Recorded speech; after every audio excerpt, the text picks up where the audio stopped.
जय भीम, जय ज्योती, जय सावित्री, जय फातिमा. आज खास जय रमा, उलगुलान गुलजोहार, जय संविधान आणि सबरंगी सलाम. आज आपल्याला माहिती आहे की 7 फेब्रुवारीला आपण सर्वजण माता रमाई जयंती साजरी करतो.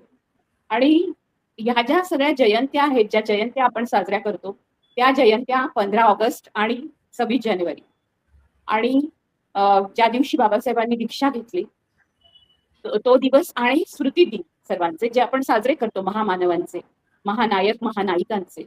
त्याच्या मागे आपला उद्देश हा आहे की या सर्वांनी आपल्या देशासाठी एवढंच नव्हे तर संपूर्ण या देशामधल्या ज्यांना शोषित ठेवण्यात आलं, ज्यांना शूद्र अतिशूद्र मानत त्यांची अवहेलना केली गेली, त्यांची उपेक्षा केली गेली, अशा संपूर्णतः एका शोषक सत्तेला प्रश्न विचारत जो विद्रोह या देशात झाला, त्या महामानवांच्या स्मृतीला आपण वंदन करत असतो.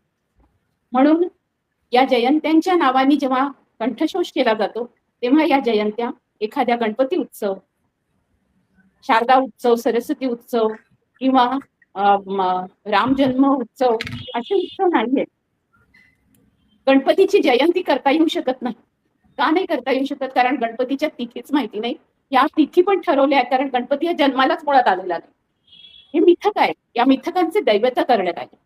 त्याच्यामुळे दैवत केलेल्या लोकांचे उत्सव करणं, मिथकांचे उत्सव करणं, आणि जे महामानव, ज्या महानायिका महानायक ज्यांनी संपूर्ण समाजासाठी कार्य केलं, सामाजिक क्रांती केली, त्या क्रांतिकारकांची जयंती आणि त्यांचे स्मृतिदिन साजरे करणं यामध्ये फरक आहे. याच्यामध्ये हा फरक आहे की आपल्या प्रेरणा आहेत आणि या प्रेरणांच्या आधारावर आपल्याला माणूस म्हणून जगता येतं. आपण कुणाला तरी साकडं घालत नाही. आपण कुणाला तरी मी बसतोय याच्यावर खाटेवर आणि मला दे रे हरी खाटल्यावर असं म्हणत नाहीये. ही ओंजळ या महामानवांनी, या महानायिकांनी आपली भरलेली आहे. ती संपूर्णतः प्रेरणादायी वाटचालीने भरली आहे. त्यांचं जीवन असं आहे अचंबित करणारं की इतक्या तळागाळामध्ये चिखलामध्ये रुतलेल्या आणि ज्यांची कायमच, ज्यांना गरिबी, म्हणजे गरिबी तर झेलावी लागलेलीच आहे, पण संपूर्ण सामाजिक दारिद्र्य झेलावं लागलंय, सामाजिक अवहेलना झेलावी लागली आहे, अशा सर्व लोकांना एका पातळीवर आणणं, त्यांना समतेच्या समानतेच्या पातळीवर आणणं, एक सामाजिक न्यायाची लढाई लढणं, अशी जी सगळी आपली विद्रोही परंपरा आहे तथागत गौतम बुद्धापासून, त्या परंपरेचा आपण बघतो की 20व्या शतकातला त्या बुद्धाचीच धम्मदीक्षा देणारा असा जो महामानव डॉक्टर बाबासाहेब आंबेडकर यांनी आपल्या सर्व लोकांचं, म्हणजे फक्त त्यांनी असा विचार केला असता की माझ्या जातीतल्या लोकांसाठी मी फक्त काही काम करतो, तर तेही त्यांना करता आलं असतं. पण त्यांनी संपूर्ण भारतातल्या नागरिकांना, हातामध्ये संविधान तर दिलंच, पण त्या संविधान देताना त्यांनी जे कोणीही लाभार्थी नव्हतं, म्हणजे स्त्रिया सुद्धा लाभार्थी नव्हत्या. आज ब्राह्मण जातीतल्या स्त्रियांनी खूप मोठ्या प्रमाणावर, किंवा सवर्ण स्त्रियांनी खूप आभार मानले पाहिजे 2 पुरुषांचे. म्हणजे स्त्रियांनी त्यांच्यासाठी जे काम केलं, सावित्रीबाई, फातिमा शेख यांचे तर आभार मानलेच पाहिजेत. पण महात्मा ज्योतिबा फुले, राजर्षी शाहू आणि डॉक्टर बाबासाहेब आंबेडकर यांचे आभार मानण्यासाठी त्यांना म्हणजे आकाशाला ठिगळ लावण्यासारखं असेल की आपण कसे या माणसांचे उपकार मानायचे. कारण नागरिक म्हणून मान्यता मिळाली, शिक्षणासाठी मान्यता मिळाली, मॅटर्निटी लिव्ह साठी मान्यता मिळाली, एक कामगार म्हणून, महिला कामगार म्हणून काम करत असताना समान कामाला समान वेतन मिळालं. अशा असंख्य गोष्टी ज्या माणसामुळे आपल्याला सहज मिळाल्या. फ्रान्समध्ये ज्यांना त्याच्यासाठी राज्यक्रांती करावी लागली, ज्यांना ब्रिटनमध्ये मतदानाचा लढा द्यावा लागला, अशा कुठल्याही गोष्टी भारतातल्या कुठल्याही जातीतल्या स्त्रीला कराव्या लागल्या नाहीत. 1947 नंतर जी राज्यघटना आली आपल्या हातामध्ये आणि ज्या संविधानाने आपल्याला दिलं, त्या संविधानाचे शिल्पकार महामानव डॉक्टर बाबासाहेब आंबेडकर. त्यांनी जेव्हा हे संविधान लिहिलं, त्यांनी जेव्हा दीक्षा घेतली, त्यावेळेला रमाई त्यांच्या आयुष्यात होती. आणि या रमाईच्या बद्दल आपल्याला समजून घ्यायचंय. पण त्यांच्या अगदी सुरुवातीच्या पहिल्या अगदी क्षणापासून, म्हणजे त्या जेव्हा, म्हणजे त्यांच्याबद्दल बोलायचं तर आपण आज आपल्यासोबत डॉक्टर अभिनया कांबळे जोडल्या आहेत. त्यांच्यासोबत आज आपण बोलणार आहोत, त्यांची मुलाखत आपण घेणार आहोत. त्याच्यामुळे त्यांच्या जीवनापासूनच आपण सुरुवात करणार आहोत, म्हणून मी आता ते सगळं रिपीट करत नाही. परंतु एवढंच म्हणते की 1898 मध्ये जन्माला आल्यानंतर रमाईच्या आयुष्याला फक्त 35 वर्ष, म्हणजे त्यांना फक्त 37 वर्षाचं आयुष्य मिळालं.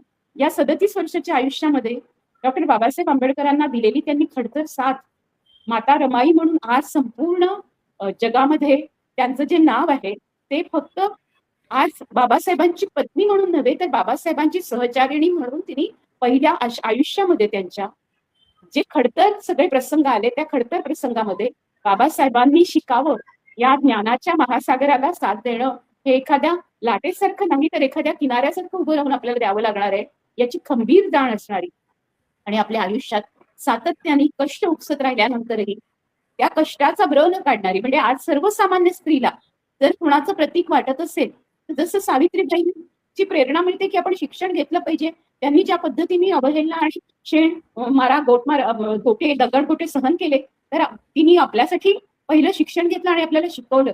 अशा पद्धतीचं जीवन रमाईच्या वाट्याला आले नाही, कारण रमाई एका महामानवाला घडवत पण होती. म्हणजे एकीकडे आई वडील घडवतात जसं पालक घडवतात तसं रमाई खऱ्या अर्थाने फक्त पत्नी नाही, सहचारिणी नाही, तर बाबासाहेबांची पालक पण होती.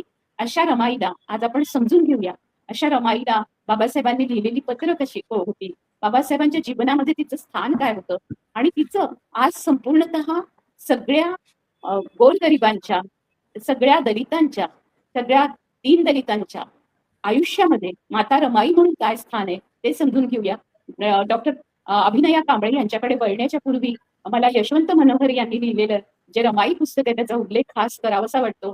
ते म्हणतात की या देशामध्ये 3 सांस्कृतिक माता होऊन गेल्या आणि या तिघीही अतिशय ज्यांचं आयुष्य महामानव म्हणून झालं अशा तथागत गौतम बुद्धाची पत्नी यशोधरा, बाबासाहेबांची पत्नी रमाई आणि महात्मा ज्योतिबा फुल्यांची पत्नी सावित्री, या तिन्ही या सांस्कृतिक माता आहेत आणि यांनी एक मोठा सांस्कृतिक विद्रोह स्वतः आयुष्यात पेरलात, पण त्यांनी त्या विद्रोहाची बीज अनेकांच्या आयुष्यात पेरली. अशा या तिघींच्या आयुष्यावर मला लिहावंसं वाटतं असं प्राध्यापक यशवंत मनोहर म्हणतात. आणि या तिघींच्याही आयुष्यावर त्यांनी जे जे काही लिहिलं त्याच्या कितीतरी आवृत्त्या खपतात आहे. रमाईचं हे पुस्तक तुम्ही सर्वांनी वाचलं पाहिजे, तिचं जीवनचरित्र आहे.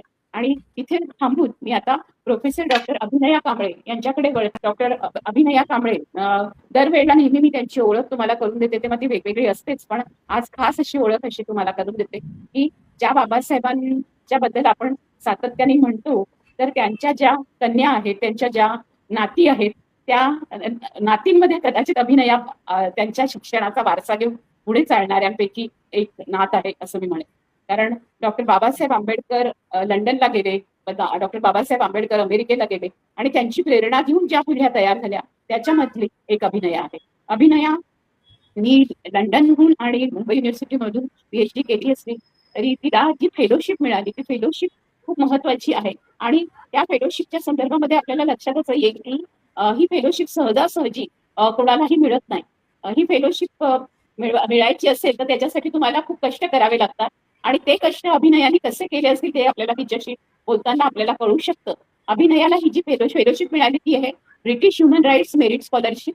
ही ब्रिटिश हाय कमिशन लंडन मधून त्यांना देण्यात आलेली होती आणि तिने गव्हर्नमेंट लॉ कॉलेज मधून LLB केलं. मी ती म्हणते आहे कारण अभिनया माझी खूप जवळची मैत्रीण असल्यामुळे अहोजाहो करून मी पुन्हा तीवर आले. लँचेस्टर युनिव्हर्सिटी मधून तिने जेव्हा PhD केली त्याच्याबरोबरच ती स्वतः एक पॉलिटिकल सायंटिस्ट आहे, एक फेमिनिस्ट थिओरिटिशियन म्हणून जिची ओळख करून देता येईल की स्त्री ज्याला आपण म्हणू ती स्वतः आता म्हणते की आंबेडकरवादी जो स्त्रीवाद आहे तो आंबेडकरवादी स्त्रीवाद मांडणाऱ्यांपैकी अभिनयाचं नाव आज प्रमुख मानलं जातं.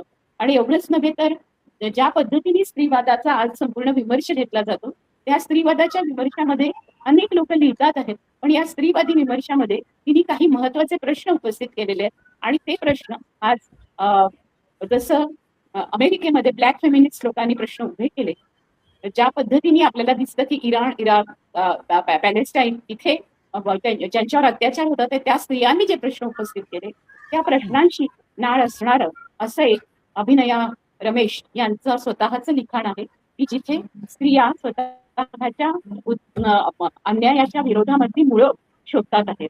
तर अभिनया, आपण तुझ्या बोलणं सुरू करूया. रमाबाईंबद्दल तुझी एकूण माहिती आणि तुला रमाईंबद्दल काय आहे माहिती याच्यापासून सुरुवात करू. खूप आनंद वाटतो. आज रमाईचा जन्मदिवस आहे आणि आपण सगळे तो साजरा करतोय. रमाईला अशा पद्धतीचं जीवन लाभेल असं मला वाटत नाही, जिवंत असताना किंवा नंतर देखील. परंतु ज्या पद्धतीने स्वतःचं जीवन तिने एकूणच समाजाला वाहून दिलं आणि वाहून घेतलं नकळतपणे, मी असं म्हणेन. She was a motherless child. She lost a mother very early. आणि त्यानंतर मग हळूहळू आपल्याला असं कळतं की एक कणखर व्यक्तिमत्व पुढे येत आहे, की ज्या व्यक्तिमत्वाला कुठल्याही प्रकारची अपेक्षा नव्हती. जसं लता म्हणाली आता, की सावित्रीबाई किंवा आणखीन काही कल्चरल आयकॉन ठरू शकतील अशा ज्या स्त्रिया होत्या ऐतिहासिकतेमध्ये, समाज प्रबोधनाच्या ऐतिहासिकतेमध्ये ज्या सांस्कृतिक आया आपण ज्याला म्हणू शकू, त्यापैकी रमाई एक होती.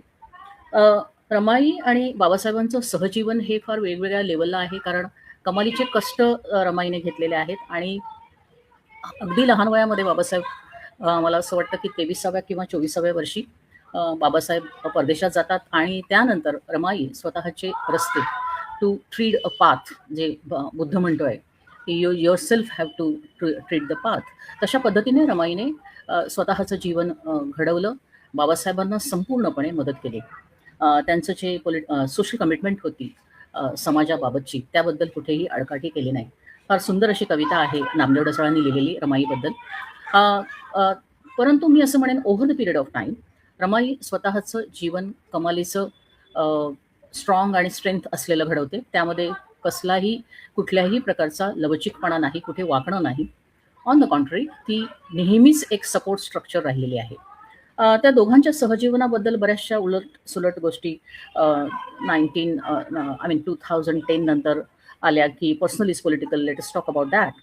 पण मला असं वाटतं की रमाईचं जे काही म्हणणं आहे ते असं आहे की initially she did not like that, okay, the man is not providing in the house for some reason. पण नंतर नंतर राजगृहामध्ये गेल्यानंतर स्वतःचे दागिने विकून राजगृहामध्ये बाबासाहेबांची लायब्ररी असावी म्हणून एक रमाई पुढे येते. तर बालिश रमाई ही फार लवकर निघून जाते तिच्या पर्सनॅलिटीमध्ये, आणि एक कमालीची कणखर कमिटमेंट असलेली आणि बाबासाहेबांना पूर्ण वेळ देणारी, what we call about women from the patriarchal gaze, that nagging woman, की सातत्याने नवऱ्याला त्रास देणारी किंवा त्याच्याकडून करून घेणारी किंवा त्याला टोचत राहणे शब्दाने किंवा वागण्याने, असं रमाईचं स्वरूप आपल्याला दिसत नाही. आणि जस्ट बिकॉज तिला ते स्वरूप नव्हतं, रमाईला स्वरूप ते तसं नव्हतं, म्हणून मला असं वाटतं की संपूर्ण समाजाचे आपण रमाईची ऋणी आहोत, कारण रमाईने अडकाठी केली नाही.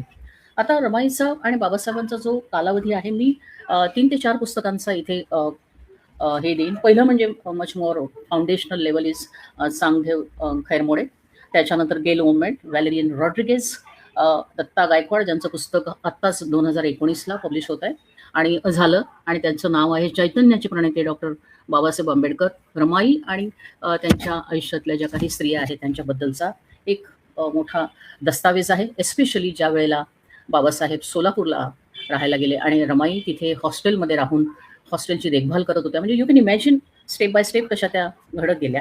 आणि मग त्यांचं एक स्वतःचं आकलन प्रश्नांबद्दल किंवा मानवमुक्तीबद्दल किंवा नेमकं माणसाने रॅशनल कसं वागावं ह्याबद्दलचं जे आकलन आहे ते कमालीचं पुढे पुढे वाढत गेलेलं दिसतं.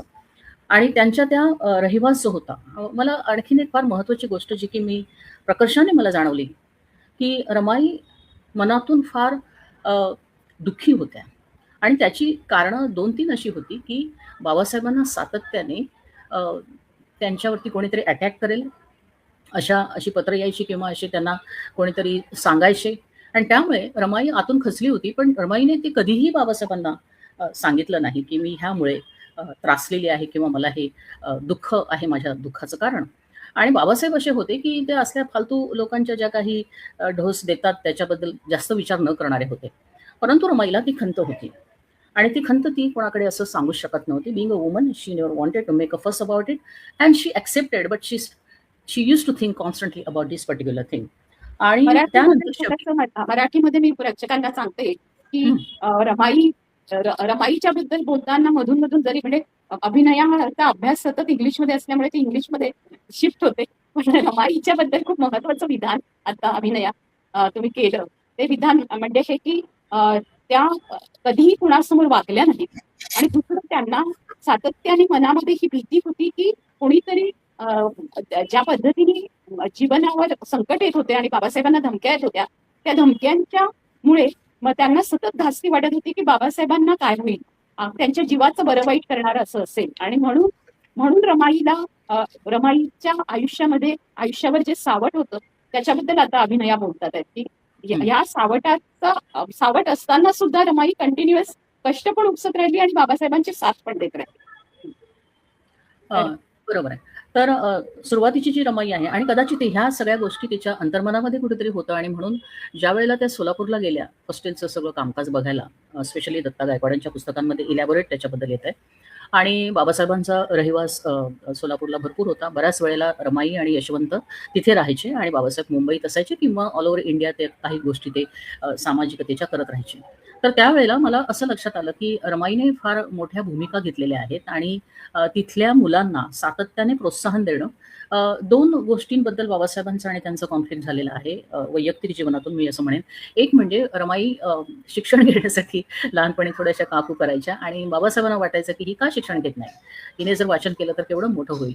आणि दुसरी गोष्ट की त्यांनी हट्ट धरला होता कोकणामध्ये असतानाच त्यांच्या गावी की मला पंढरपूरला जायचंय. कदाचित ही जी खंत आहे बाबासाहेबांच्या जीवनाबद्दलची, त्याबद्दल काहीतरी त्यांना साकडं घालायचं असेल विठ्ठलाकडे. परंतु सोलापूरला गेल्यानंतर त्यांना असं वाटलं की हे फार जवळ आहे पंढरपूर इथून, कोकणातून पंढरपूरला येणं आणि सोलापुरातून पंढरपूरला जाणं हे लांबचं होईल, त्यापेक्षा मी इथे आहे तर मला इथून घेऊन चला म्हणून. तर बाबासाहेबांनी खूप कन्व्हिन्स करण्याचा प्रयत्न केला. He was such a great person that he could convince at very larger extent किंवा last extent I would say, की ते म्हणाले की तुला पंढरपूरच मी नवीन निर्माण करतो. आता रमाईला लक्षात आलं की देर इज नो पॉसिबिलिटी.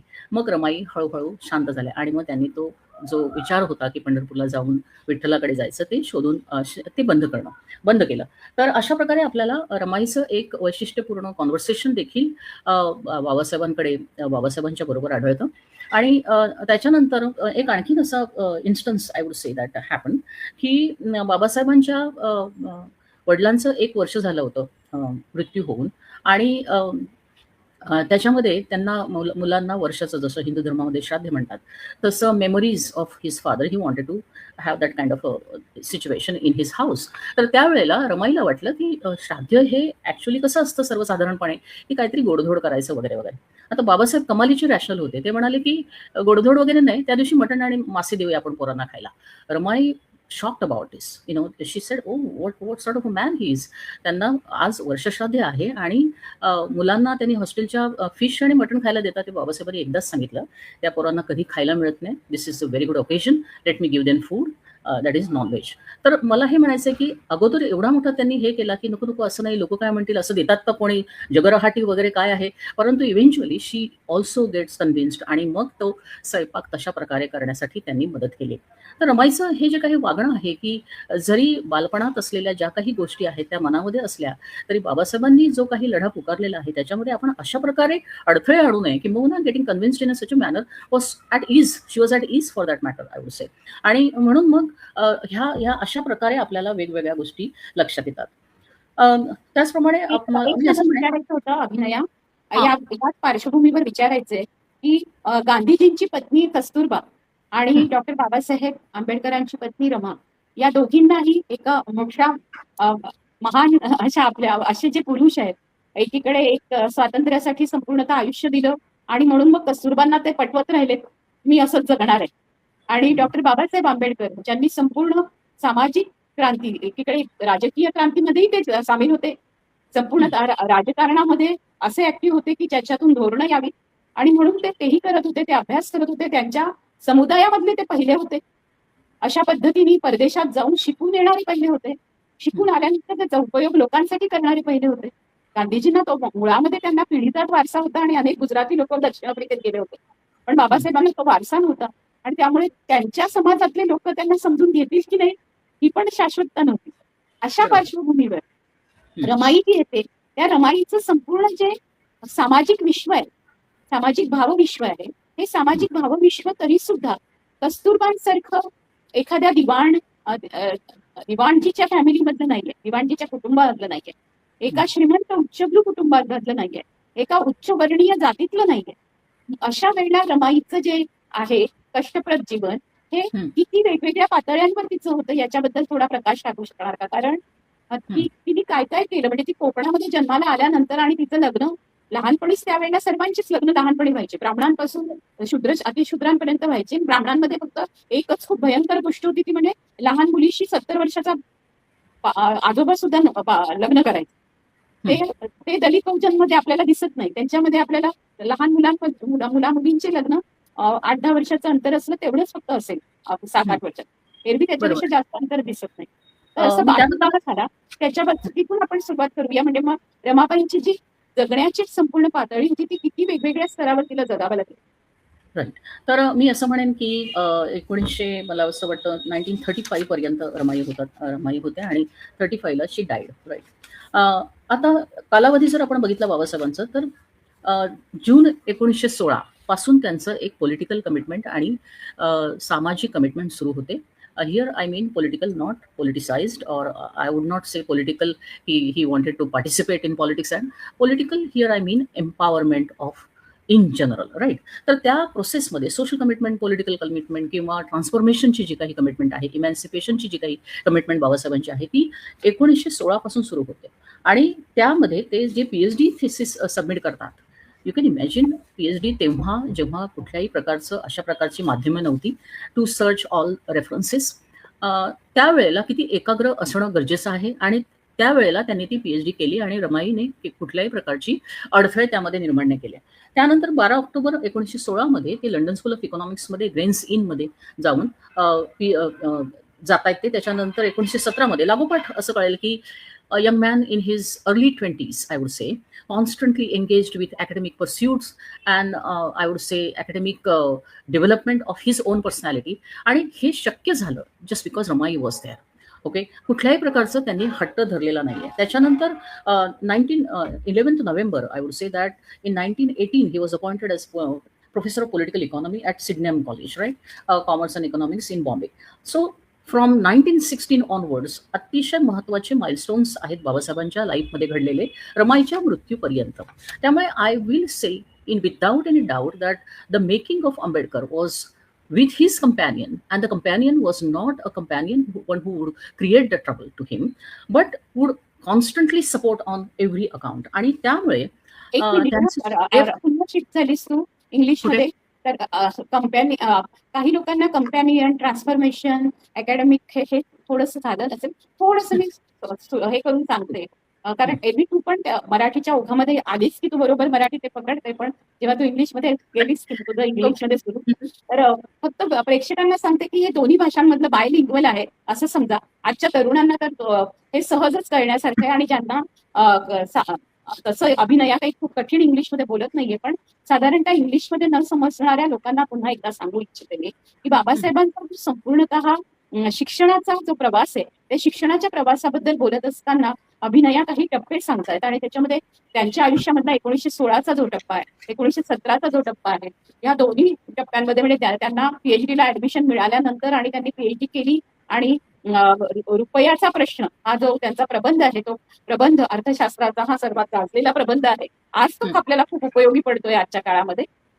अभिनय त्याच्या पुढे जाऊन म्हणतात की हे सगळं करत असताना इतके महत्वाचे ग्रंथ आणि इतक्या महत्वाच्या 1935 पर्यंत त्यांच्या आयुष्यामध्ये अतिशय महत्वाचे असे टप्पे येत गेले. या सगळ्या टप्प्यांवर रमाबाईंनी त्यांनी साथ दिली. त्यांनी कधीही त्याच्यामध्ये त्यांना टोकलं नाही. त्याच्यामुळे ते PhD करू शकले. एवढंच नव्हे, इतकं शिक्षण घेऊ शकले. आता हे जेव्हा अभिनया तू म्हणतेस तेव्हा आपल्याला त्या काळाची परिस्थिती बघायला पाहिजे. आजच्या स्त्रियांनी दिलेली साथ आणि त्यावेळेला रमाईनी गरिबी जी होती, त्या गरिबीची जी कल्पना आपण करूच शकत नाही. ही गरिबी एखाद्या ब्राह्मण कुटुंबातल्या गरिबासारखी नव्हती.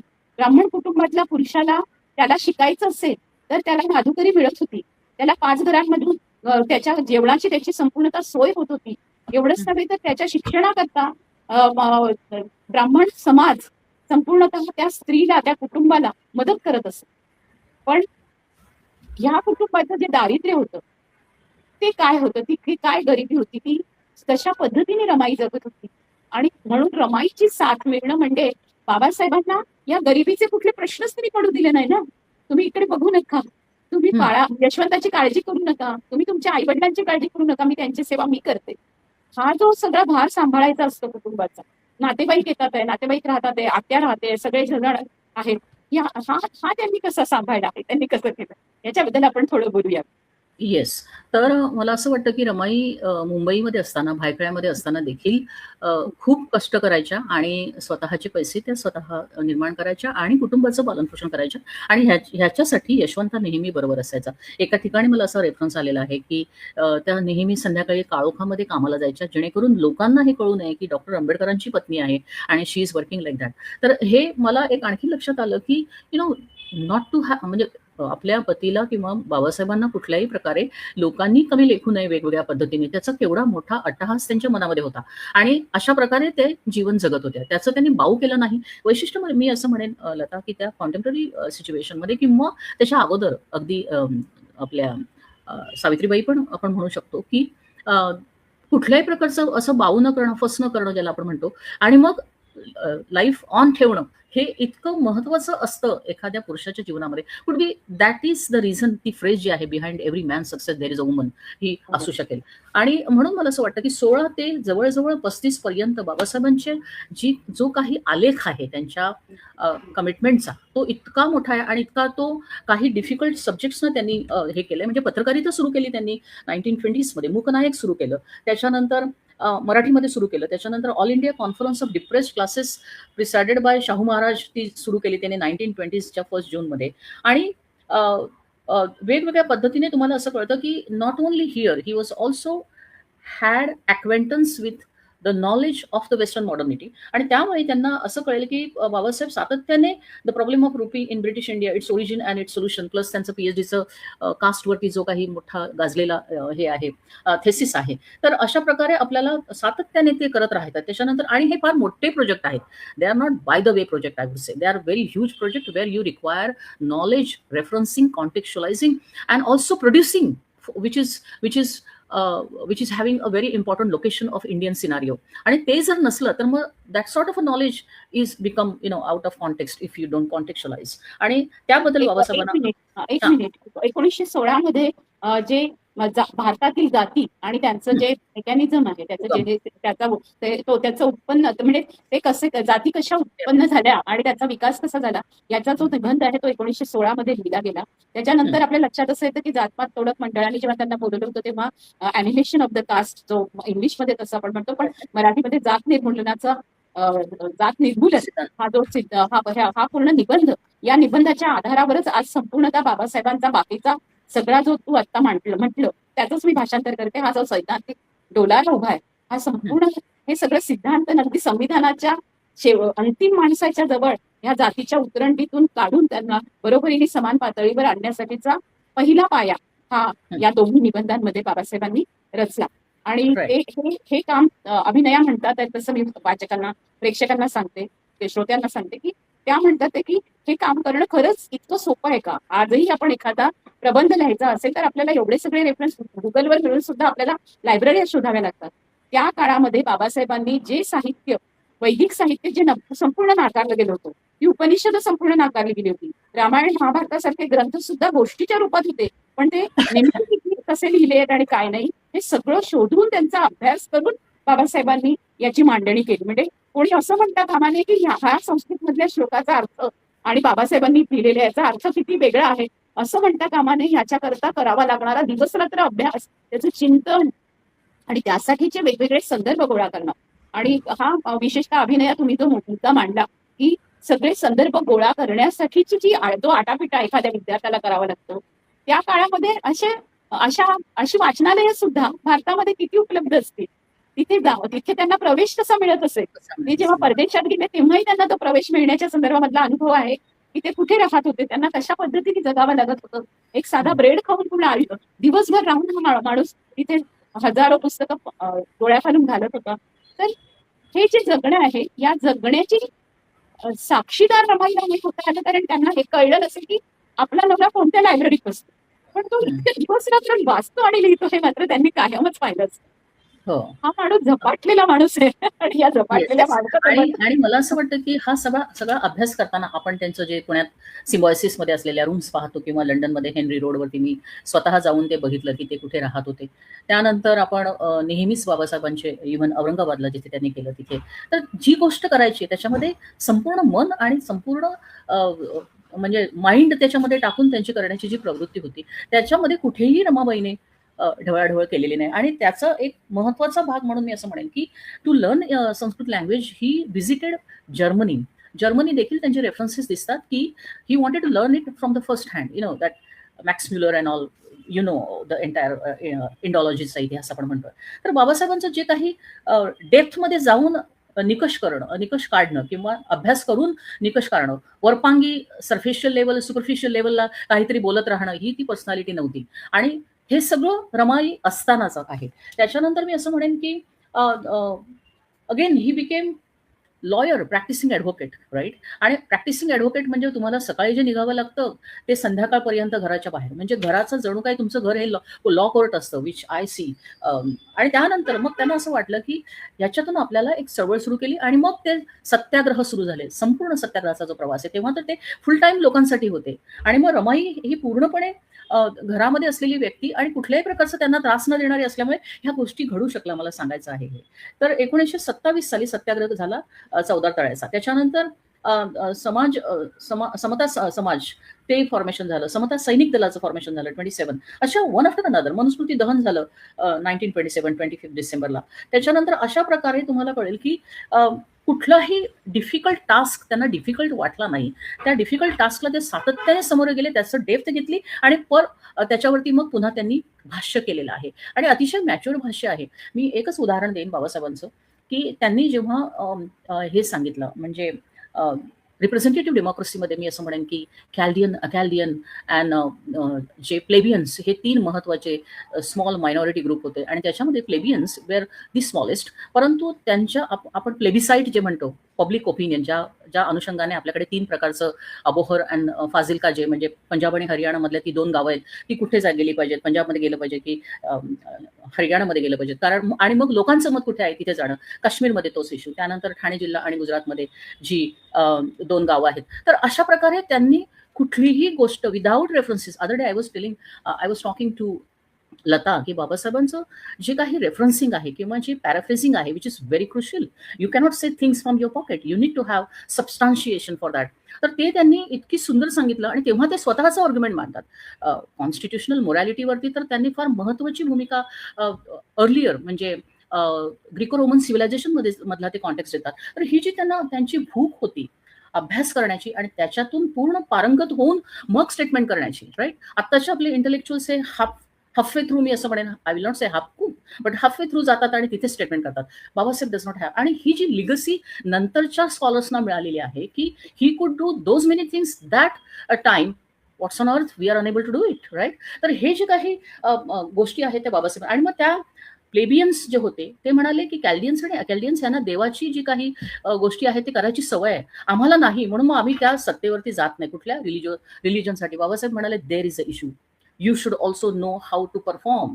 आणि तुम्ही जर का स्वतःच गिव्हअप केलं तर is no possibility for you to get emancipated. तर ही जी काही भूमिका आहे कन्सिस्टंट रेफरन्स असलेला रेलेव्हंट असलेला अर्लियर लोकांचा कॉन्टेक्स्ट घेऊन पुढची भूमिका मांडणं हे जे काही बाबासाहेबांनी केलं which is very crucial. And you don't find such kind of a paraphrasing or bringing इन्व्होकिंग and revoking certain considerations which were there before in the historicity. तर हे शक्य झालं आणि ह्याचं महत्वाचं शक्य होण्याचं he had peace of mind at domestic front and he was constantly about worrisome and about what will happen to the people if I don't do anything.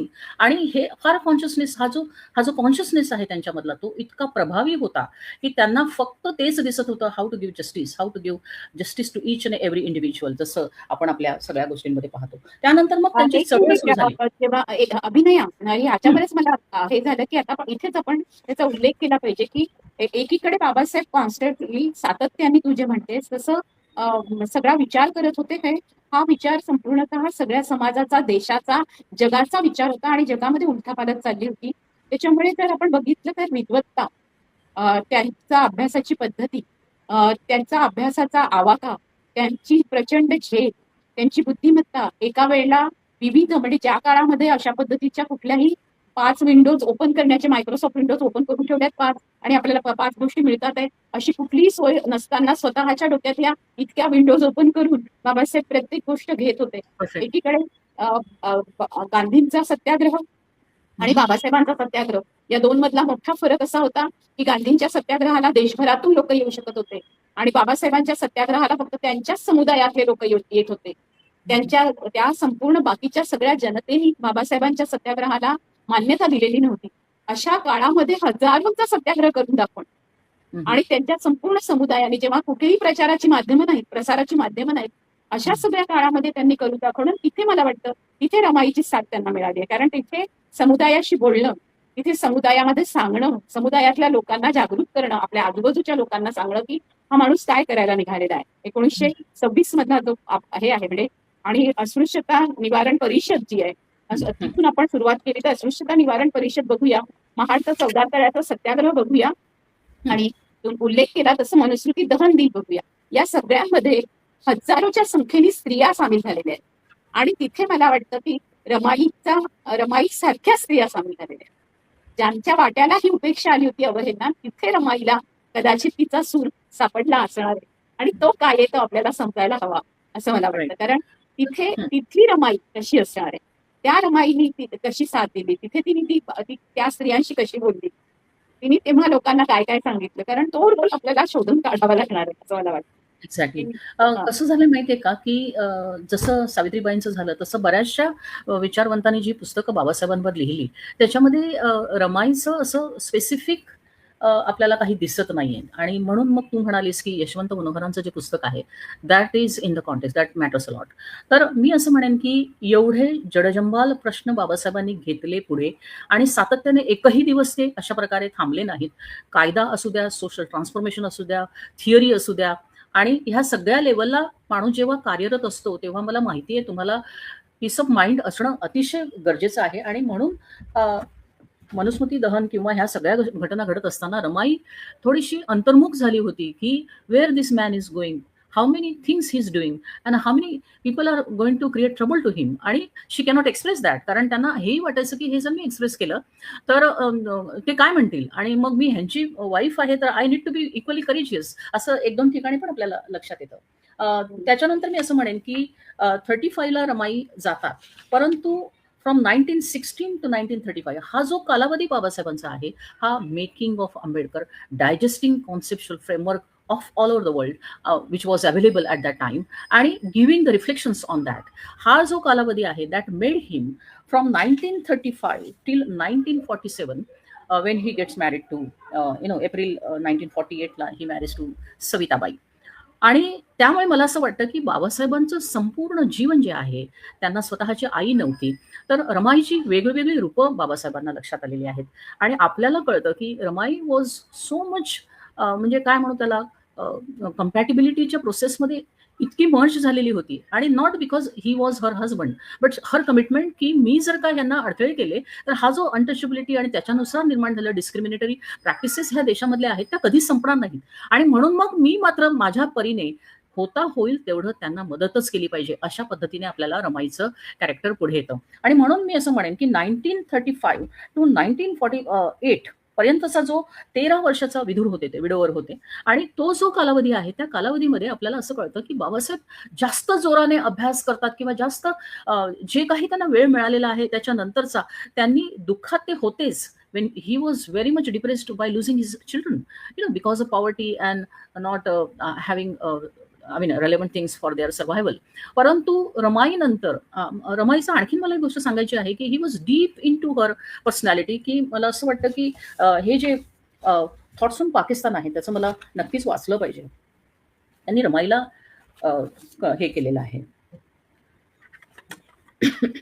Dedicate केलेलं आहे. 1 सेकंड. त्या मधल्या काळामध्ये आपण 1930 येतं आणि 1930 मध्ये त्यांनी 30 डिसेंबर 1930ला इंग्लंडवरून रमाईला पत्र लिहिलंय आणि ते पत्र खूप महत्वाचं आहे असं मला वाटतं. म्हणजे 35 मध्ये रमाई जातात त्याच्या आधी बाबासाहेबांनी त्यांना लिहिलेली जी पत्र आहेत, इंग्लंडवरून लिहिलेली असतील किंवा ते जिथे गेले तिथून त्यांनी रमाईला लिहिलेली पत्र आहेत. त्याच्यातलं हे पत्र गाजलं, कारण अनेकांना वाटत होतं की बाबासाहेबांच्या वैयक्तिक आयुष्यातली पत्र आपण छापायची की नाही छापायची असेही प्रश्न पडले होते. आणि पती पत्नींची ही जी पत्र असतात, पण लोकांना कळलंच नव्हतं की ही प्रेमपत्र नाही आहेत फक्त. म्हणजे ज्या अर्थाने नवरा बायकोंचं प्रेम असतं किंवा एका विशिष्ट पद्धतीने बघितलं जातं. म्हणजे आपल्याकडे लक्षात येतं की 1940 नंतरच्या जेवढ्या कादंबऱ्या आहेत त्याच्यामध्ये प्रेम म्हटल्यावर, प्रेमपत्र म्हटल्यानंतर फक्त, किंवा इव्हन जेवढे संस्कृत साहित्य आहे त्याच्यामधल्या प्रेमपत्रांचा जो नमुना आहे तसं हे पत्र नाही. गांधीजींचं पण कस्तुरबांना लिहिलेली पत्र ती तशी नाहीये. सावित्रीबाईंनी ज्योतिबांना लिहिलेली आणि ज्योतिबांनी सावित्रीबाईंना लिहिलेली पत्र ही ही सगळी, जर आपण हे नमुने पाहिले तर हे वैश्विक प्रेमाचे नमुने आहेत. म्हणजे याच्यामध्ये तुम्हाला त्यांच्या भावविश्वाशिवाय आपला नवरा जे काही करतोय त्या नवऱ्याच्या अनुषंगाने, त्याच्या सगळ्या सामाजिक आणि राजकीय जाणीवांच्या अनुषंगाने भरलेली एकमेकांच्या सोबतीची पत्र आहे. पत्र आहे. तर त्याच्यामध्ये बाबासाहेब म्हणतात, रमा कशी आहेस तू, तुझी आणि यशवंताची आज मला खूप आठवण आली. आठवणीने मन माझा खूप हळवं झालं आहे. मागल्या काही दिवसातली माझी भाषणं फारच गाजली. या परिषदेतील सर्वोत्कृष्ट भाषणे आणि प्रभावी वक्तृत्वाचा सर्वोत्कृष्ट नमुना असं माझ्या भाषणांबद्दल इकडच्या वर्तमानपत्रांमधून लिहून आलंय. आता प्रश्न बघत कसं आहे की हे सगळे वर्तमानपत्र रमाबाईला वाचता येत नाहीये आणि तेव्हा ते तिला सांगतात आहेत, पण स्वतःची स्तुती पण फार करायची नाही. पण ते म्हणतात आहेत की परिषदेमधली सगळे सर्वोत्कृष्ट भाषणं झाली, प्रभावी वक्तृत्वाचा सर्वोत्कृष्ट नमुना असं माझ्या भाषणांबद्दल लिहून आलेलं आहे. म्हणजे इतक्या साध्या शब्दांमध्ये ती तिला सांगतात. या पहिल्या गोलमेज परिषदेतील माझ्या भूमिकेचा मी विचार करत होतो आणि डोळ्यापुढे आपल्या देशातील सर्व पीडितांचे संसार माझ्या डोळ्यासमोर उभे राहिले. म्हणजे तुझा आणि माझा संसार नाहीये फक्त माझ्या डोळ्यासमोर रमा, माझ्या डोळ्यासमोर पीडितांचे संसार आहेत असं बाबासाहेब म्हणतात. दुःखाच्या डोंगराखाली ही माणसं हजारो वर्ष गाडली गेली आहेत. या गाडलेपणाला पर्याय नाही, हीच त्यांची समजूत आहे. मी हैराण होतोय रमा, मी झुंज देतोय. माझी बौद्धिक शक्ती परमवीर झाली होती जणू. खूप भावना मनात दाटून आल्या, खूपच हळवं झालंय मन, व्याकुळ झालंय आणि घरातल्या तुम्हा सर्वांची आठवण आली, यशवंताची आठवण आली. मला तू बोटीवर पोचवायला आली होतीस, मी नको म्हणत होतो तरी तुझे मन तुला धरवले नाही, तू मला पोचवायला आली होतीस. आता इथे त्यांचे नवरा बायको म्हणून पत्नीने नवऱ्याला निरोप देणं, आणि मला एकदम आठवण आली की मी मराठी लिटरेचरची स्टुडंट आहे, त्याच्यामुळे विश्राम बेडेकरांची चक्रधरी कादंबरी आठवली, मग खारटा म्हणजे निरोप देते वगैरे, हे सगळे त्यांचे जे रोमॅन्टिक हे आहे त्याच्यापेक्षा ह्या स्त्रिया ज्या आहेत ह्या आपला नवरा शिकायला चाललाय, शिकवायला चाललाय, जगाला घडवायला चाललाय, तेव्हा निरोप देणारी रमा. त्याच्यामधलं ही पूर्ण ही नायिका, ह्या नायिकाच वेगळ्या आहेत आणि ह्या नायिकांचं नायिकत्व आपल्याला तशा अनुषंगाने अभिनय आणलं गेलं नाहीये. आपल्याला तसं ते आणावं लागेल, कारण ती तिथे गेलेली आहे आणि ते म्हणतात आहे, मी गोलमेज परिषदेला जात होतो, माझा सर्वत्र जय जयकार सुरू होता, तू पाहत होतीस, तुझं मन गदगदून आलं होतं, तू कृतार्थतेने ओथंबून आली होतीस, तू शब्दांनी बोलत नव्हतीस, पण तुझे डोळे जे शब्दांना सांगता येत नव्हते ते सांगत होते, तुझं मौन शब्दाहून अधिक बोलकं झालं होतं आणि तुझ्या गळ्यातला आवंढा तुझ्या ओठापर्यंत येऊन थडकत होता. तुझ्या ओठातील शब्दांच्या भाषेपेक्षा डोळ्यातील आसवांची भाषा त्यावेळी तुझ्या मदतीला धावली होती. हे जे वर्णन आहे, आणि आता मी इथे लंडनमध्ये या साऱ्याच गोष्टी माझ्या मनात उभ्या राहिल्या, मन नाजूक झालंय, जीवात कालवा कालव होतंय. कशी आठवण, कशी आहेस तू, आपला यशवंत कसं आहे, माझी आठवण काढतो का तो, त्याचं संधिवाताचं दुखणं कसं आहे, त्याला जप रमा, आपली 4 मुलं आपल्याला सोडून गेली, आता फक्त आहे तो यशवंत, तोच तुझ्या मातृत्वाचा आधार आहे, त्याला आपण जपलं पाहिजे, यशवंताची काळजी घे. आणि मग यशवंताची काळजी घेताना काय सांगतात, तर यशवंताला खूप अभ्यास करायला लाव, त्याला रात्री अभ्यासाला उठव. माझे बाबा मला उठवायचे तसं ते जागे राहायचे आणि मला त्यांनी शिस्त लावली, तसं अभ्यास सुरू केला की ते झोपायचे. आणि अगदी प्रारंभी मला अभ्यासाला पहाटे पहाटे उठायचा कंटाळा यायचा, त्यावेळेला त्यांनी मला अभ्यास किती मोलाचा शिकवलं. यशवंताला तो अभ्यास मोलाचा कसा हे शिकव. म्हणजे ह्या ज्या संपूर्ण समाजामध्ये शिक्षणच नव्हतं, शिक्षणाची ओढच नव्हती, उद्या जायचंय आणि खांद्यावर आपलं ओझं द्यायचंय आणि संपूर्ण आपल्या जगण्याची राहाटी आणि पोटाचं सगळं बघायचंय, हातावरती पोट आहे, अशा समाजामधल्या जन्माला आलेल्या आपल्या यशवंताला पुढे फक्त शिकवायचंय आणि तो तुझ्या मातृत्वाचा आधार आहे. आणि कोणतं मातृत्व, तर तुला ज्ञानी करायचंय तुझ्या मुलाला, असं मातृत्व, असं बाबासाहेब सांगतात. मला वाटतं त्याची फोड म्हणणं गरजेचं आहे. आणि मी असं म्हणेन की विश्राम बेडेकरांची रणांगण कादंबरीमध्ये ती जी हार्टा आहे आणि तिथे थोडासा तो जीव लोकांचा प्रश्न त्यांनी तिथे बोटीवर घेतलेला आहे. पॉइंट मला असं म्हणायचं आहे की आपण ह्या विचारांकडे थोडंसं, म्हणजे आता सावित्रीबाईंचे प्रयोग होतात किंवा रमाईचे पण प्रयोग होतात, परंतु एस्टॅब्लिश्ड सिस्टीममध्ये ह्या स्त्रियांकडे दुर्लक्ष केलं गेलेलं आहे. आणि मी असं म्हणते की कसं केलं गेलं हे आपल्याला तोही एक, जसं तू म्हणालीस त्याच्याबद्दल विचार करावा लागेल की रंगभूमीवरती रमाईचं कॅरेक्टर अजून आलेलं नाहीये किंवा सावित्रीबाईचं रंगभूमीवर आलेलं नाहीये. साऊथची गाणी येतात वगैरे वगैरे, रमाईचे हे होतात, पण एक कॉन्क्रीट असं असणं मला असं वाटतं फार गरजेचं आहे, because they are the trend setters wives and they did not remain as wife, they were the companion those who are convinced with that conviction की सोशल कमिटमेंट काय आहे म्हणून आणि कलेक्टिव्ह कॉज काय आहे त्याच्यासाठी. तर मला असं वाटतं की ती ह्या पुरुषांना त्यांच्या ज्या इंटलेक्ट आहे ह्या स्त्रियांचा तो कमालीचा भावलेला आहे. I would just give you the example. त्यांनी thoughts on Pakistan or the partition of India हे जे काही पुस्तक लिहिलं त्याचं डेडिकेशन त्यांनी रमाईला केलेलं आहे. आणि त्या रमाईमध्ये as a token of my appreciation of her goodness of heart, her nobility of mind and her purity of character, and also for the cool fortitude and readiness to suffer, along with me, which she showed in those friendless days. इथे मला 2-3 गोष्टी सांगायच्यात लता, की which I think I did my Dalit women and their contribution in India's freedom struggle in 1997. मी सगळ्या दलित स्त्रियांचं भारताच्या तेव्हा 50 वर्ष झाली होती, तर माझ्या नवाज मोदींनी मला सांगितलं की Abhinay you have to talk about this women. मी एका क्षणात सांगितलं madam Dalit women and freedom movement, कारण आपला साईक अशी घडलेली असते की दलित स्त्रियांनी कसं काय केलं असेल. तर ती म्हणाली नाही, whatever it is you have to come out with this kind of articulation, and I started working on that. तर मी त्यावेळेला सगळ्या लायब्ररीत धुंदावल्या, मला काही पुस्तकं पण मिळाली, अगदी भारताच्या लेवलला मिळालं, आणि माझा तो थेसिस वाय डी फडकेंनी सांगितलं की व्हेरी इम्पॉर्टंट.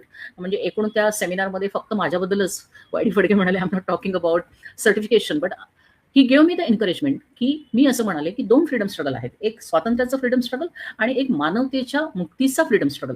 तर तो जो काही प्रकार आपल्याला लक्षात येतो, त्यावेळेला मला 1-2 दलित पुरुषांनी इंटरव्ह्यूज दिल्यात, त्यावेळेला त्यांनी मला एक गोष्ट प्रकर्षाने सांगितलेली होता, which I think Babasaheb also was reading in this last sentence, that which she showed in those friendless days of want and worries which fell on our lot. तर 1-2 पुरुषांनी मला हे सांगितलं की आम्हाला आमच्या स्त्रिया का महत्वाच्या ठरतात, एज्युकेटेड, ओके, तर आम्हाला घराबाहेर कसलंही म्हणजे कंडिशन्स ठेवलेली फ्रेंडशिप, कसलीही कंडिशन्स न ठेवलेली फ्रेंडशिप कधीच मिळत नाही outside the house from the other people, other community. So we fall back on our women. आणि मला असं वाटतं की बाबासाहेबांचं हे जे म्हणणं आहे की showed with me which she showed in those friendless days, म्हणजे she was in real sense companion if one goes to the logical coherence, की अशा प्रकारे फ्रेंडलेस डेज मध्ये फ्रेंडशिप देणं सर्वार्थाने, which was so much cushioning, ज्याला आपण म्हणतो, to a man from a woman, that you do, I am convinced about you, I have a conviction and you have a conviction, we R on the similar convictions and you go ahead. तर मला असं वाटतं की एवढं वैचारिकतेच्या लेवलला हे जे पुस्तक आहे Pakistan or the partition of India, त्याच्याबद्दल जर आपण एक अपॅरंटली थर्ड पर्सन म्हणून बघितलं तर आपल्याला वाटत नाही की रमाईला हा प्रश्न माहिती होता, परंतु त्यांनी तो डेडिकेट ते पुस्तक त्यांना दिलं, कारण ही मस्ट हॅव रिअलाइज्ड की आपण जे काही लिहितोय त्याच्यासाठी आपल्याकडे जी व्यक्ती आहे ती आपल्याला सपोर्ट स्ट्रक्चर आहे म्हणून लिहितो. आणि म्हणून ते असं म्हणतात friendless days of want and worries. आत्ता मला असं वाटत नाही की दलित समाजातल्या स्त्रियांना किंवा पुरुषांना हा कॉन्टेक्स्ट असेल, पण 1997 पर्यंत हे होतं की घरातली जी स्त्री आहे ती, she is not only a wife, she is not only a mother of your children, but she is also equally a friend, one who can give friendship without any kind of conditions, I would say. तर रमाईला त्यांनी हे पुस्तक लिहिलं, which is so crucial. मला असं वाटत नाही की फुल्यांच्या व्यतिरिक्त किंवा बाबासाहेबांच्या व्यतिरिक्त इतक्या प्रकारे हे दिलं जातं. एक I am just getting reminded of Germaine Greer in feminist thought, जिने ते पुस्तक लिहिलं, which is in a row of Simone de Beauvoir, Germaine Greer and before that Kate Millett, right. तर त्या जर्मन ग्रियरने त्याच्या प्रिफेसमध्ये, फॉरवर्डमध्ये असं लिहिलं आहे की I am committing this book, I am dedicating this book to my mother, the one who was never appreciated by my father. Patriarchy इतकी भयंकर असते की तिने म्हणे, असं माझ्या आईने, शी प्रिपेअर्ड फूड, शी टूक care of his children, that is the author herself, German ग्रियर. मला वाटतं पुस्तकाचं नाव आहे फिमेल युनक्स. ओके. तर मला असं वाटतं की कुठला काळ आहे हा. जर्मन ग्रियर ही 80s आणि 70s मधली लेखिका आहे, आणि ती असं लिहिते की हे पुस्तक मी माझ्या आईला देते, जिला माझ्या वडिलांनी कधीच ॲप्रिशिएट केलं नाही. आणि अशा अगोदरच्या काळामध्ये, निदान 50 वर्षाच्या अगोदरच्या काळामध्ये, here is the man, one who is dedicating the book to his ex wife, that is one who is already dead. तर मला असं वाटतं की रमाईचे जे इम्प्रिंट्स बाबासाहेबांच्या मनावर किंवा त्यांच्या व्यक्तिमत्वावर घडले ते इतके आहेत की त्यांना एक क्लॅरिटीची क्लॅरिटीची व्यक्तिमत्व त्यांच्या लाईफमध्ये होती, ज्याने कधीच केऑस केला नाही, ज्याने कधीच प्रॉब्लेम निर्माण केले नाही. आणि म्हणून रमा मला ही काय वाटतं अभिनया, हे जे तू बोलतेस तिथे तू केऑस किंवा प्रॉब्लेम केला नाही इथे जाऊच नको. मुळामध्ये तू जे मांडते ते खूप महत्वाचं आहे की रमाईने ते केलं नाही असं ते बोलतच नाहीये. मुळात बाबासाहेब तक्रारच करत नाहीयेत तिच्याबद्दल मुळात. त्याच्यामुळे हे आपल्याला समजून घेतलं पाहिजे की बाबासाहेबांनी तक्रार का केली नाही. तू मांडतेस ते खूप महत्वाचं आहे की जर्मन सारखी म्हणजे जी व्यक्ती लिहिते आणि तिथे आपल्याला उच्चभ्रू समाजामध्ये स्त्रिया तक्रार करतात ते पुरुषही तक्रार करतात कारण त्यांचे सहजीवनच फार समतोल नाहीये. त्या सहजीवनामध्ये त्यांचा जो बाकीचा परिघ आहे म्हणजे उदाहरणार्थ या देशामध्ये उच्चभ्रू समाजातल्या ब्राह्मण स्त्रीला जे सत्यजित रेंच्या फिल्मपासून ते आपल्याला कुठल्याही अगदी प्रेमचंदांच्या पुस्तकांपासून सगळीकडे आपल्याला जेव्हा दिसतं तेव्हा उच्चवर्णीय किंवा उच्च जातीतल्या स्त्रियांची दुःख मराठीतल्याही कादंबऱ्यांमध्ये ही आहेत की त्यांचा नवरा त्यांच्याशी बोलतच नाहीये. त्यांचा नवरा त्यांच्याशी शेअर करत नाही. त्याच्यामुळे तू जे मांडतेस आता ते खूप महत्वाचं आहे की त्यांनी फ्रेंड आणि सावित्रीबाईंना महात्मा ज्योतिबा फुलेंनी फिलॉसॉफर मानणं आणि त्यांना बरोबरीने हे योग्यच होतं कारण तिथे सावित्रीबाईंचा वाटा तेवढा होता. पण रमाबाईंच्या वाट्याला तर शिक्षणही आलं नव्हतं पण जीवनाचं तत्वज्ञान रमाबाई सांगते असं जे बाबासाहेबांच्या याच्यातून येतं. म्हणजे ते म्हणतात की रमा वैभव श्रीमंती या गोष्टी निरर्थक आहे. तू अवतीभोवती पाहतेच आणि माणसं अशा गोष्टींच्या सारखी मागे लागलेली आहे ज्यांची जीवनं तिथून सुरू होतात आणि तिथेच थांबलेली असतात. या लोकांचे आयुष्य जागा बदलत नाही पण आपल्याला असं जगून चालायचं नाहीये रमा. आपल्याजवळ दुःखाशिवाय दुसरं काहीच नाही. दारिद्र्य गरिबी यांच्याशिवाय आपल्या सोबत काहीच नाही. अडचणी आणि संकट आपल्याला सोडत नाही. अपमान छळ अवहेलना या गोष्टी आपल्याला सावलीसारख्या जगडलेल्या आहेत. मागे अंधारच आहे. दुःखाचे समुद्र आहेत. आपला सूर्योदय आपणच झालं पाहिजे. आपणच मार्ग झाला पाहिजे. त्या मार्गावर दिव्यांची ओळी आपण झालं पाहिजे. त्या मार्गावर जिद्दीचा प्रवास आपणच झालं पाहिजे असं ते रमाला लिहितात आणि हे लिहू शकतात ते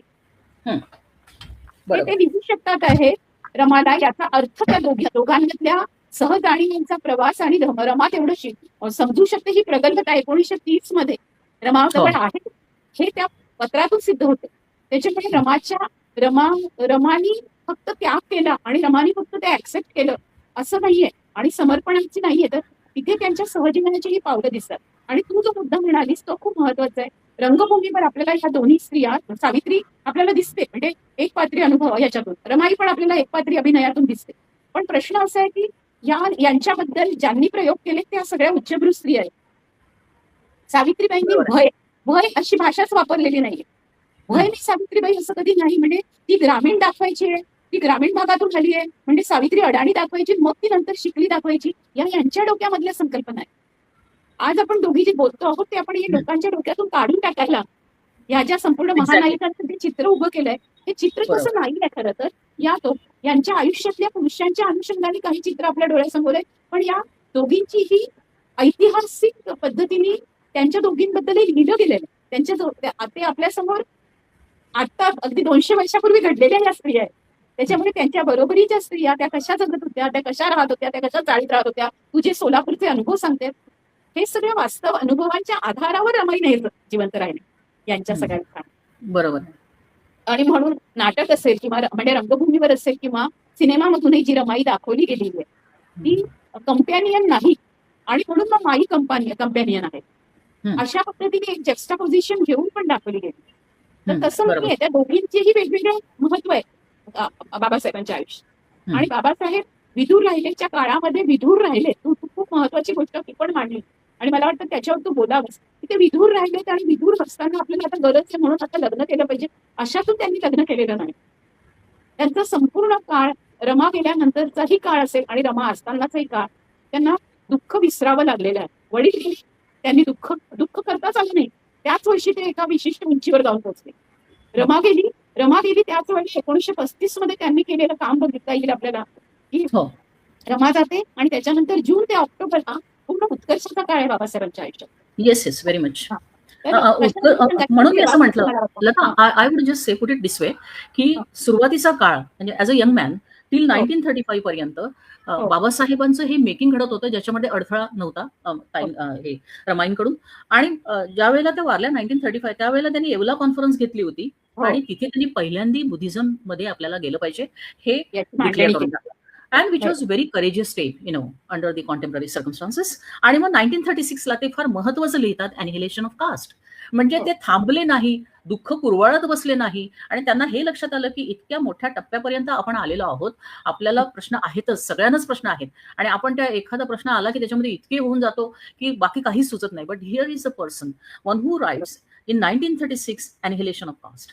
आणि मग 1936च्या ऑगस्टमध्ये ते इंडिपेंडंट लेबर पार्टी कडे वळतात, आणि मग त्याच्यानंतर इंडस्ट्रियल डिस्प्यूट बिल आणि फेडरेशन वर्सेस फ्रीडम, म्हणजे जे काही मेकिंग ऑफ कॉन्स्टिट्यूशन आहे त्याची क्वाझा फेडरल जी कॉन्सेप्च्युअल फ्रेमवर्क आहे आपल्या फेडरेशनमध्ये, which we picked up from America and made it Indianized with the help of Babasaheb knowledge. तर अशा प्रकारे महत्वाच्या ज्या काही कॉन्सेप्ट्स आहेत त्याच्यावरती इतक्या महत्वाच्या पद्धतीने लक्ष देणं ते का शक्य झालं, तर आतापर्यंतचा जो काही अभ्यास आहे that became handy for him to utilize in his articulations, right, eventually. आणि त्यावेळेला त्यांनी लिहिलेलं, मला तुला विचारायचंय, तुझा त्याच्याबद्दलचा अभ्यास असेल तर त्यांनी जे एक पूर्ण आत्मचरित्रात्मक स्मृती त्या काळामध्ये लिहिल्या, वेटिंग फॉर विजा. येस, तर त्याच्याबद्दल थोडं सांगू शकशील का? आणि कारण तिथे कदाचित या नोंदी आहेत त्यांच्या सगळ्या, आणि त्या अजूनपर्यंत लोकांपर्यंत तशा अर्थाने अॅनालिटिकली पोहोचलेल्या नाही. आता ते कसं आहे की त्यांचा तो स्वतःचा अनुभव की वाट कशी बघितली मी, जसं आताही आपल्याला ब्रिटिश व्हिसा मिळायला फारच मोठे इश्यूज निर्माण झालेले आहेत. You need to have money in your account, you need to have so many things, TDS वगैरे वगैरे. तर बाबासाहेबांनी तो that is also not related to his own self, it was a very common question which he was dealing with. आणि मग त्या गोष्टी करताना तो जो प्रवास आहे, जातीयवादाचे चटके बसलेला प्रवास आहे, त्याच्याबद्दल देखील ते बोलतात. तर मी असं म्हणेन की that is why one should give the importance. माझं एक असं स्टेटमेंट नाही म्हणणार मी, but it is just observation की आताही एक बायोग्राफी गेल्या वर्षी बाबासाहेबांची आलेली आहे. गेलची बायोग्राफी आहे बाबासाहेबांची, I mean sketch of doctor B.R. Ambedkar, towards enlightenment India, गेलचं म्हणणं जे आहे. आणि त्याच्यानंतर आपल्याला धनंजय किरणची बायोग्राफी पाहिली, त्याच्यानंतर चांगदेव खैरमोडांची आहे, नंतर essential of I would say what is the name, the essential writings of doctor B.R. Ambedkar by Valerian Rodrigues. तर ही जी काही पुस्तकं आहेत त्याच्यामध्ये, अर्थात रॉड्रिगेजचं पुस्तक necessarily about his intellectual journey, that is Babasahe's intellectual journey and his contribution, right? परंतु अशा ह्याच्या बायोग्राफी आल्या, they are from the angle of the people those who are writing it, right. गेलचं फार महत्वाचं कॉन्ट्रीब्युशन आहे. Christoph Jaferlot also speaks about before that Mendel Sohn is there for speaking about the issues of, and I would say in 1800 Marx also wrote in New York Times about a letter about untouchability, and he makes British responsible that since you are dealing, or you are the imperial I would say power on these colonies, it is your responsibility to remove untouchability and situations like that. तर मी असं म्हणेन की ह्या सगळ्या प्रोसेसमधून आपल्याला एक लक्षात येतं की these guys, especially the recent then Anant Eltumde's Iconoclast, so these are the biographies which are from the third person's perspective. In amidst all these things, there is only one thing that is waiting for visa, हे बाबासाहेबांच्या स्वतःच्या अनुभवाबद्दल आहे. तर मला असं वाटतं की he did not have time to write biography of his own because he had series of issues before him and he wanted to give very structured answers to those, कारण त्यांना हे लक्षात आलं की सिरियस हा विषय घेणार नाहीत, आणि मग कॉन्स्टिट्यूशनचं काम त्यांच्याकडे सोपवलं गेलं, thinking that he will give very rational balanced let us say answers, आणि त्याच्यामधलं हिंदू कोड बिल आहे. तर हा जो इतका मोठा डोक्याला काय म्हणू त्याला त्रास देणारा, आर्टिक्युलेशन्स वाचणारा, त्याच्यातून आउटकम घेणारा, आणि मग ते फॉलो करून ते लोकांपर्यंत पोहोचणं, म्हणजे चळवळ होती, articulation. He was a empiricist, simultaneously he was theorist. आणि ह्या दोन असलेल्या गोष्टींमध्ये त्यांची एक अशी पर्सनॅलिटी झाली की 2000 I mean after the death of Ramai, म्हणजे 1935 to 1947 पर्यंत he was thoroughly engaged with all these pursuits, not only academic pursuits, but I mean contextualizing academic pursuits and his knowledge to the actual practical reality and liberate people. तर मला असं वाटतं की which is very very crucial. Constitute असेंब्लीमध्ये ते आपण आता आपल्याला वेळच नाहीये, आता आपल्याजवळ 4 मिनिटं, 1 तास 15 मिनिटं होतील आपलं आता, तर त्याच्यामुळे आपल्याजवळ 4 मिनिटं आहेत. आणि त्या याच्यामध्ये आपल्याला बाबासाहेबांचा जो प्रवास आहे 1935 नंतरचा, त्याच्यावर आपण कधीतरी बोलू.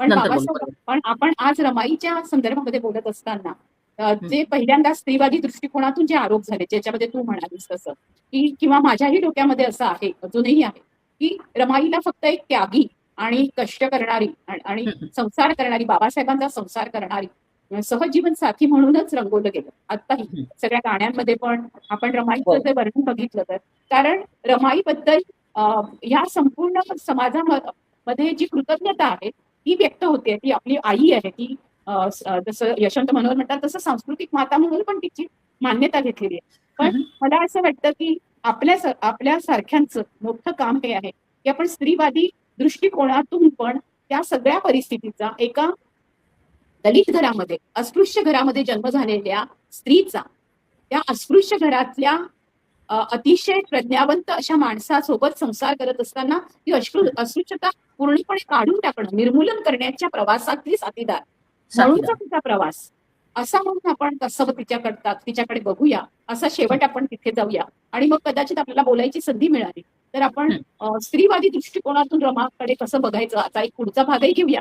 उद्या घेऊ, परवा घेऊ किंवा पुढच्या वेळेला घेऊ, पण तो घेऊया. Exactly.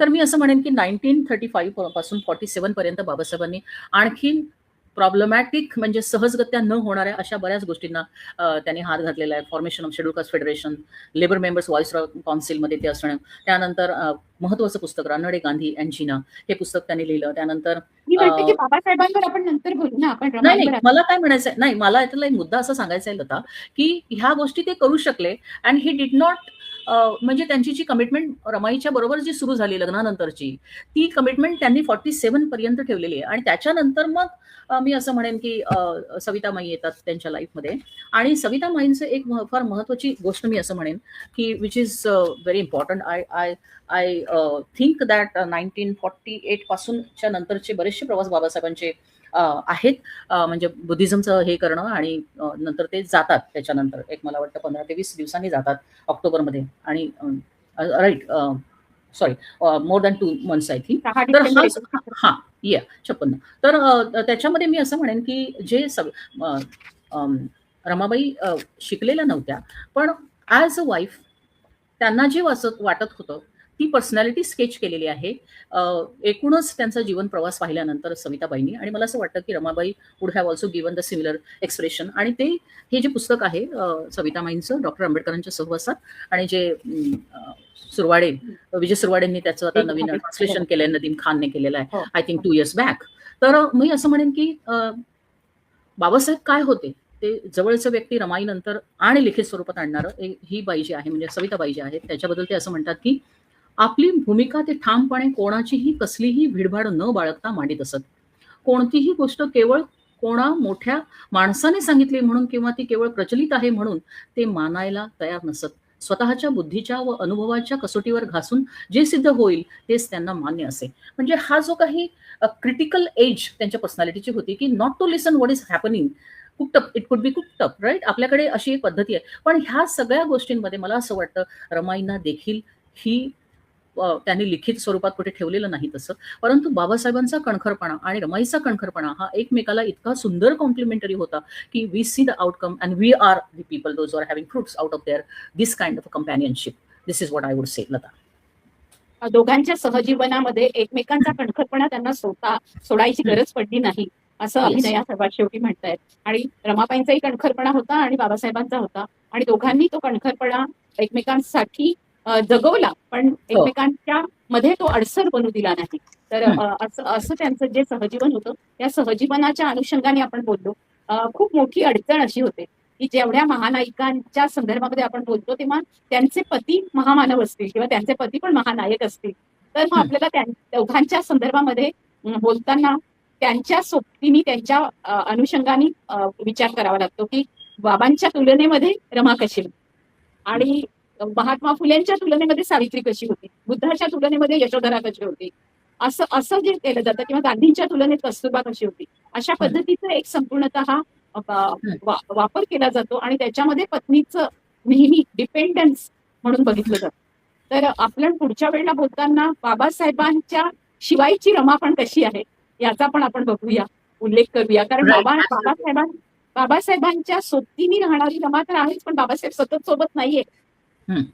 She is Babasaheb independent. सतत बाहेर आहेत आणि त्यावेळेला ती इंडिपेंडेंट जगलेली आहे.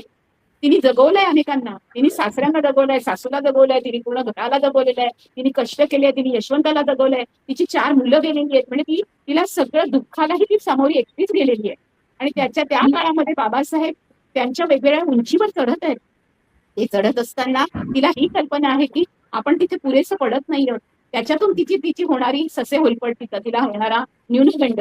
आणि एकच खूप चांगलं झालं की या समाजाने तिला न्यूनगंड येऊ दिला नाही, कारण त्यांनाही माहिती नव्हतं की इतक्या उंचीवर जाणार आहे हा माणूस. म्हणजे त्यावेळेला कॉन्टेम्पोररी आपण बघितलं तर कोणाला कल्पना थोडीच असते की माझा भाऊ, माझी बहीण, माझी बायको इतकी उंच जाणार किंवा माझा नवरा इतकं उंच जाणार.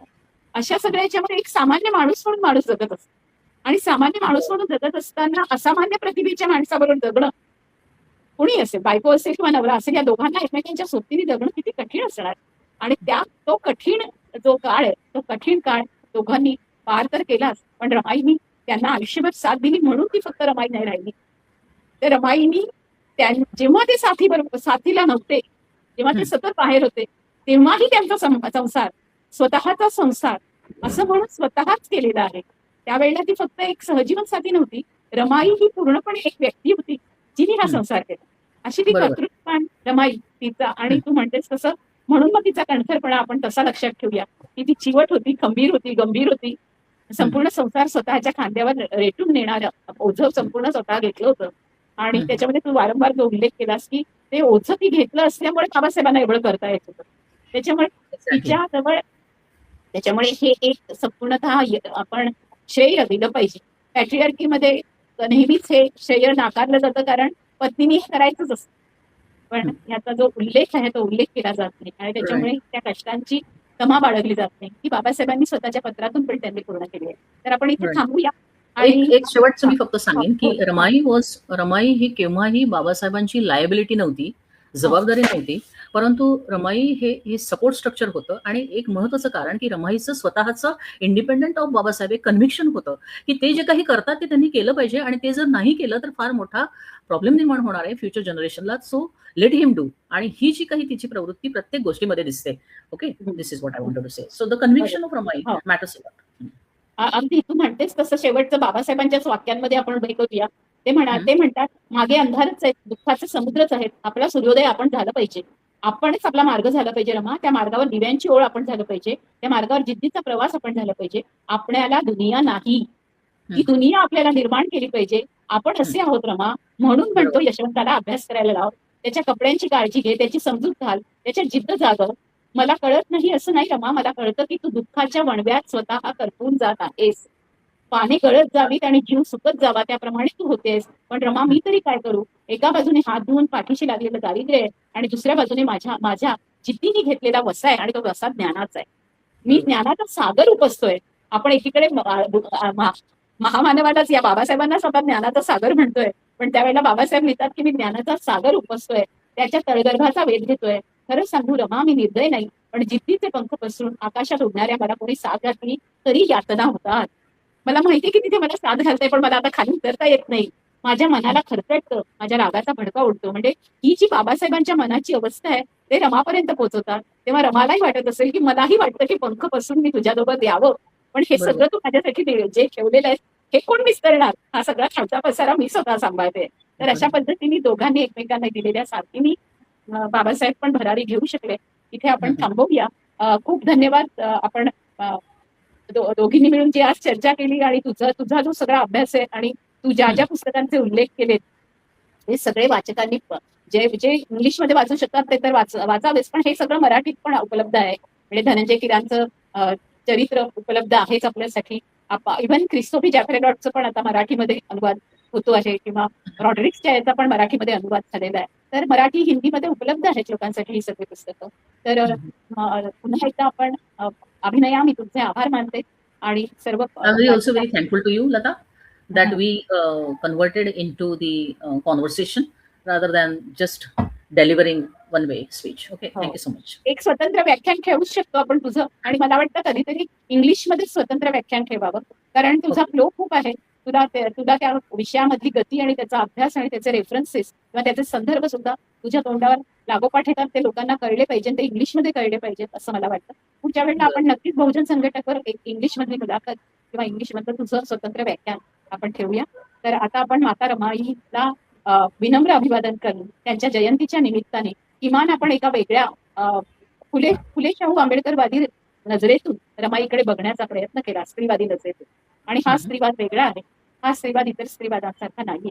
त्याच्यामुळे मला वाटतं हे आपण कुठे पुढच्या अभ्यासकांसाठी एक मोठी जागा निर्माण केलेली आहे अभ्यास करायची. Absolutely. धन्यवाद. जिंदाबाद. जय Bhim, Thank you, Jai Jyoti, Jai Sarvahara, and Savitri. also the Bahujan Sangatak.